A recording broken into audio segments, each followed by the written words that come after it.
There is an ancient idea that has appeared in many forms across cultures, philosophies, and spiritual traditions. Some have called it divine intelligence.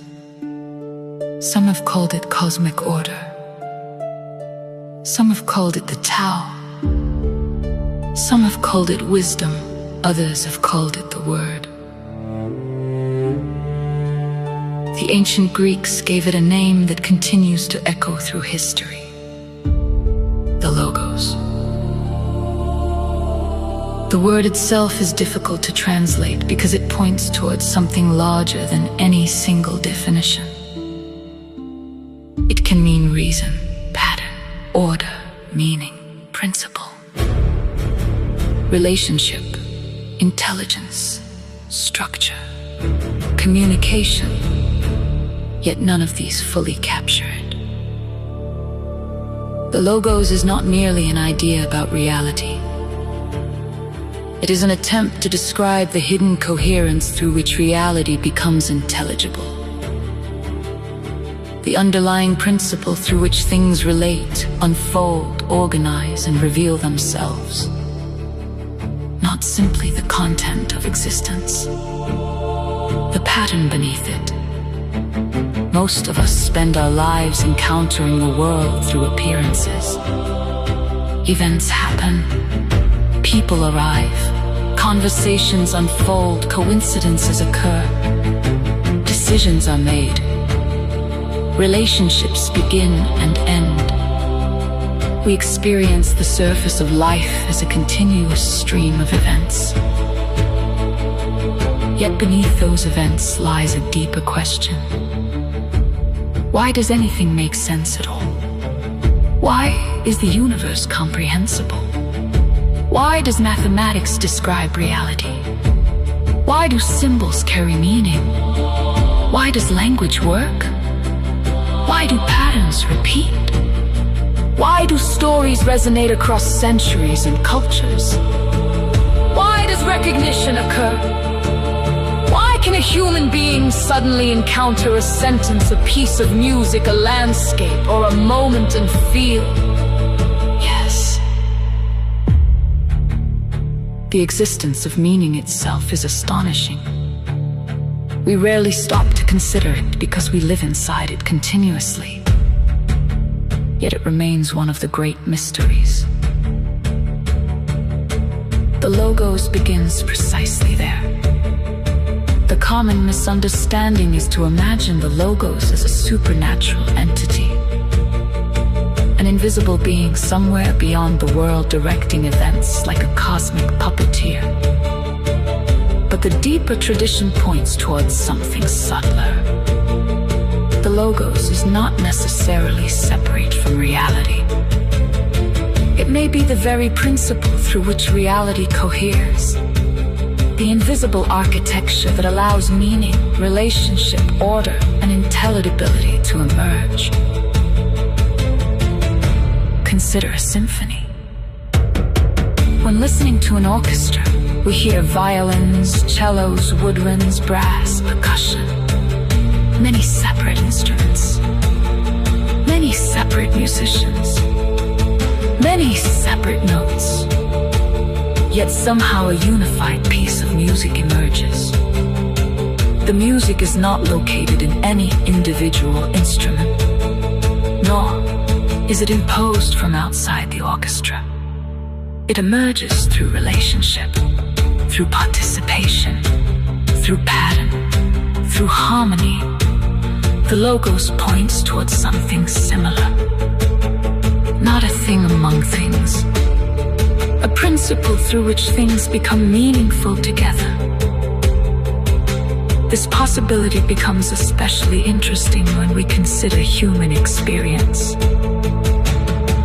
There are moments when life appears strangely coherent, moments when events converge around a question, when multiple independent threads seem to point towards a common center.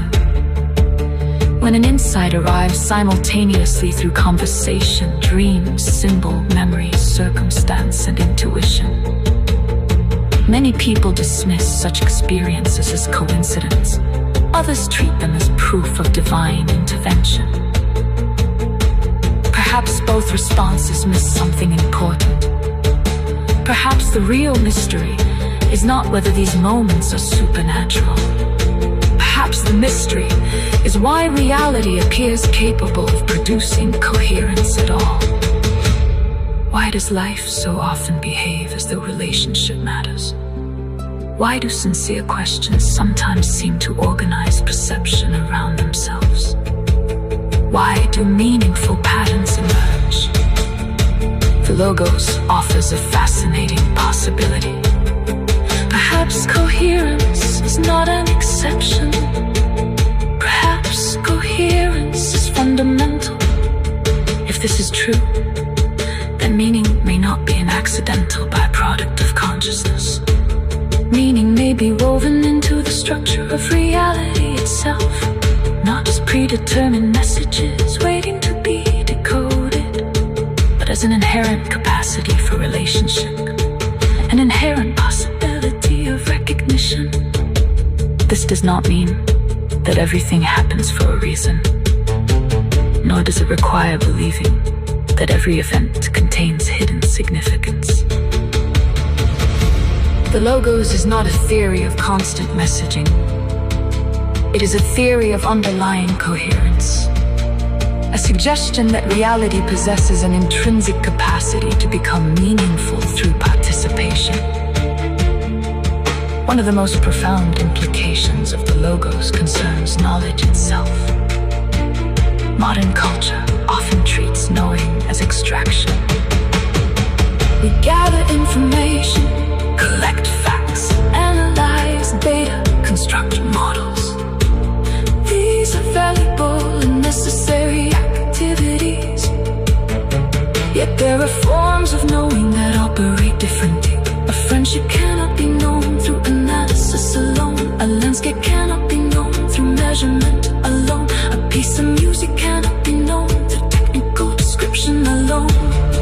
A human being cannot be known through categories alone. Certain forms of knowledge require our participation, presence, relationship, encounter.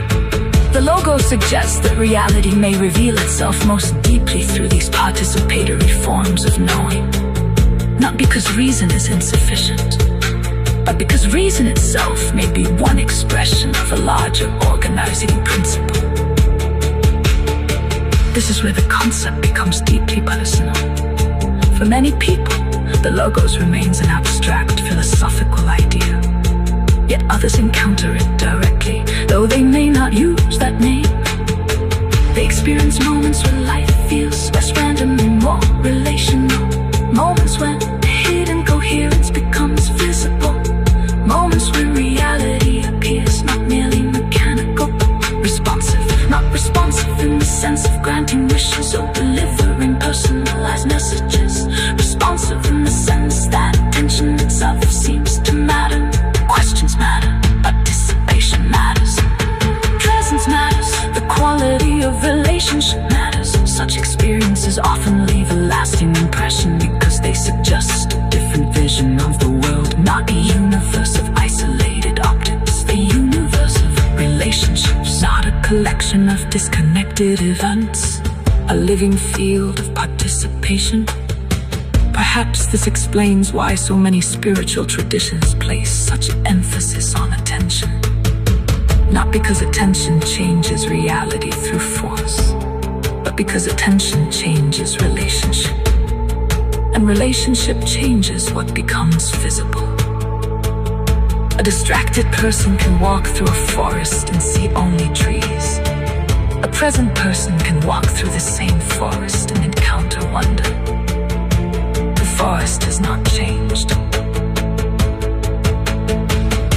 The relationship has changed, and with it, the experience of meaning. The Logos may not reveal itself through extraordinary events alone. It may reveal itself continuously through the quality of our participation. There is another aspect of the Logos that deserves attention. attention. The Logos is not merely order. It is also revelation. Not revelation as dogma, revelation as disclosure. The gradual unveil of what was always present but not yet perceived. This distinction matters. The Logos does not force understanding. It invites it. It does not eliminate mystery. It deepens intimacy with mystery. Every genuine insight contains this quality. Something becomes visible, not because it was newly created, because it was newly recognized. Recognition is one of the most direct experiences of the Logos. The sudden perception of coherence. The moment when disparate pieces fall into relationship. The moment when meaning emerges. Perhaps the most beautiful way to understand the Logos is not as an answer, but as a conversation. A conversation between consciousness and reality, between self and world, between question and response, between observer and observed. Not a conversation conducted entirely through words. A conversation conducted through experience itself. Every act of attention becomes part of it. Every sincere question becomes part of it. Every moment of wonder becomes part of it. Every act of recognition becomes part of it. The conversation is already happening. The question is whether we notice. If the Logos exists, it may not be found at the edge of reality. It may be found at its center. Not separate from life, present within it. Not beyond experience, expressed through experience. Not a distant intelligence controlling events. The hidden coherence through which events become capable of meaning. The invisible pattern through which relationship becomes possible. The principle through which the universe becomes intelligible to itself. And perhaps this is why the idea has endured for thousands of years. Because it points towards a mystery that refuses to disappear. The mystery that reality is not merely present. It is comprehensible. Not merely comprehensible, it is meaningful. Not merely meaningful, it is capable of relationship. And somewhere within that relationship, between consciousness and cosmos, question and response, self and world, there appears to be an organizing principle quietly holding things together. A hidden harmony beneath appearances. A deeper coherence moving through the whole.